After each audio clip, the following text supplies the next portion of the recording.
Kembali di Sindosore, pemirsa, 4 pelaku penculikan dan pembunuhan Kepala Cabang BRI Cempaka Putih Muhammad Ilham Pradipta kembali ditangkap polisi.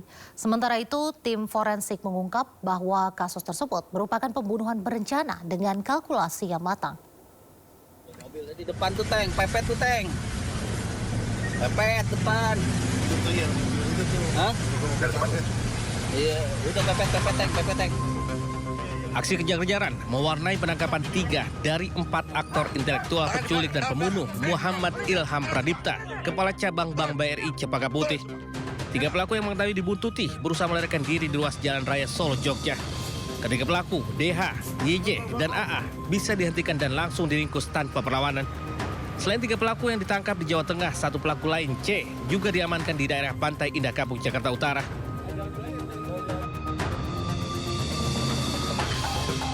Sementara itu, hasil pemeriksaan tim forensik Rumah Sakit Polri Kramat Jati menemukan luka benda tumpul di bagian leher dan dada yang menyebabkan korban kesulitan bernafas. Selain itu, tim juga masih menunggu hasil uji laboratorium apakah terdapat kandungan racun atau tidak pada tubuh korban. Tampaknya tidak bisa dielakkan bahwa ini memang merupakan kejahatan berencana. Sementara dari sisi psikologis forensik, penculikan disertai pembunuhan ini dilakukan secara berencana, di mana pelaku sudah melakukan kalkulasi matang dari lokasi penculikan hingga alat yang digunakan untuk menghabisi nyawa korban. Ditentukan siapa. Jenazah Muhammad Ilham Pradipta dimakamkan keluarga di TPU Situ Gede, Bogor, Jawa Barat, Kamis malam lalu. Puluhan pelayat hadir mengiringi prosesi pemakaman. Tangis keluarga juga pecah saat melihat jenazah almarhum diturunkan ke liang lahat. Tim Liputan News melaporkan. Pemirsa, polisi menetapkan 8 tersangka kasus penculikan dan pembunuhan Kepala Cabang Bank Pemerintah Ilham Pradipta. Ke-8 pelaku ditangkap di sejumlah lokasi berbeda. Dari hasil pengusutan, ke-8-nya memiliki peran berbeda, yakni eksekutor hingga otak penculikan dan pembunuhan.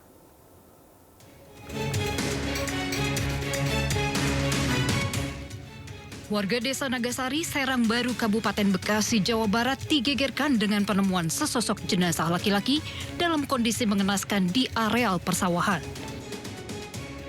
Diketahui korban adalah Muhammad Ilham Pradipta, Kepala Kantor Cabang Bank Pemerintah di Cempaka Putih, Jakarta Pusat.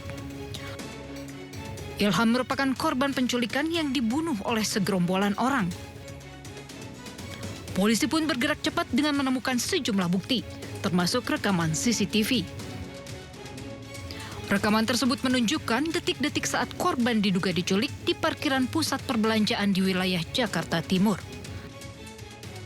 Korban yang hendak masuk ke dalam mobil miliknya tiba-tiba disekap dan dimasukkan ke dalam mobil yang parkir bersebelahan dengan mobil korban oleh sejumlah orang. Tak perlu waktu lama bagi polisi untuk meringkus para pelaku. Dalam penangkapan pertama, polisi meringkus 4 eksekutor penculikan dan pembunuhan.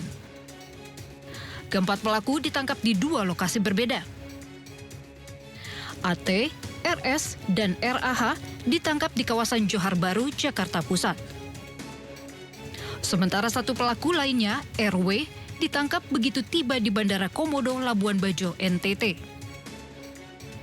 RW saat itu berupaya melarikan diri dan bersembunyi di kampung halamannya. Selang beberapa hari, polisi meringkus 4 orang lainnya yang berperan sebagai otak di balik penculikan dan pembunuhan Ilham. Penangkapan terhadap 3 dari 4 pelaku berlangsung dramatis karena terjadi aksi kejar-kejaran di ruas Jalan Raya Solo, Jogja. Sementara seorang otak lainnya diringkus di kawasan Pantai Indah Kapuk, Jakarta Utara. Dengan demikian, polisi total meringkus 8 tersangka di lokasi penangkapan yang berbeda-beda dan peran yang berbeda pula. Keluarga pun kini menuntut polisi mengusut tuntas motif pembunuhan tersebut dan meminta pelaku dihukum seberat-beratnya. Tim Liputan iNews melaporkan. Kita beralih ke informasi lainnya. Sebanyak 17 korban keracunan di Kabupaten Sukabumi, Jawa Barat dirujuk ke RSUD Sekarwangi, Cibadak. Para korban keracunan tersebut terpaksa ke rumah sakit lantaran kondisinya semakin menurun. Sama tadi malam udah dirawat. 17 korban keracunan makanan syukuran yang digelar salah seorang warga di Desa Tugu Bandung, Kabupaten Sukabumi, kembali berdatangan ke RSUD Sekarwangi. Para korban keracunan tersebut terpaksa dirujuk ke Rumah Sakit Sekarwangi lantaran kondisi kesehatannya menurun setelah dilakukan perawatan di Puskesmas Kabandungan. Penuhnya ruang perawatan di instalasi gawat darurat membuat para korban terpaksa dirawat di lantai IGD. Dari semalam 9 orang dan barusan 8 orang. Pasien semua alhamdulillah tertangani. Pasien saat ini alhamdulillah ya semua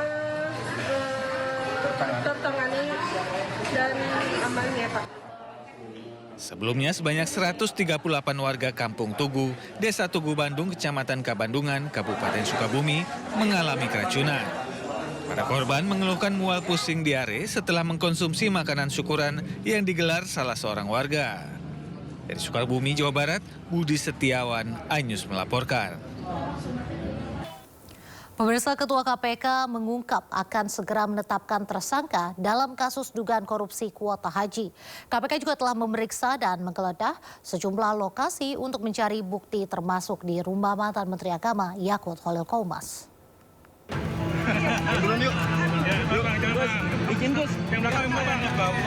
Komisi Pemberantasan Korupsi terus bergerak cepat untuk mengumpulkan bukti dalam kasus korupsi kuota haji di era Menteri Agama Yakut Khalil Qomas.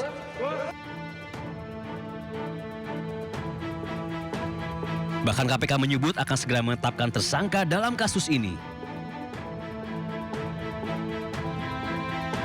Sebelumnya KPK telah geledah kantor Kementerian Agama dan rumah mantan Menteri Agama Yakut Khalil Qomas. KPK juga telah memeriksa mantan Menteri Agama itu. KPK juga berencana memanggil sejumlah pihak yang diperlukan penyidik termasuk saksi dari jemaah haji khusus. Pemanggilan terhadap semua saksi tentu tergantung kebutuhan dari penyidik. KPK terbuka untuk memanggil siapa saja yang diduga mengetahui konstruksi perkara ini dan dapat membantu membuka dan membuat terang dari penanganan perkara ini. Ada nama yang boleh di-spill Bang? Beberapa? Ya belum bisa kami sampaikan. Untuk update pemeriksaan saksi dalam tahap penyidikan, kami secara rutin akan share ke teman-teman. Dugaan korupsi kuota haji telah naik penyidikan. KPK menjelaskan ada dugaan penyelewengan dalam pembagian kuota haji khusus dan kuota haji reguler. Jadi seharusnya 92% untuk haji reguler dan 8% untuk haji khusus. Namun di lapangan justru menjadi 50%. Dalam menangani kasus ini, juru bicara Budi Prasetyo menyebut bahwa KPK tidak akan tebang pilih dalam menangani kasus. KPK juga akan memanggil semua saksi sesuai kebutuhan penyidik termasuk Joko Widodo yang saat itu menjadi presiden.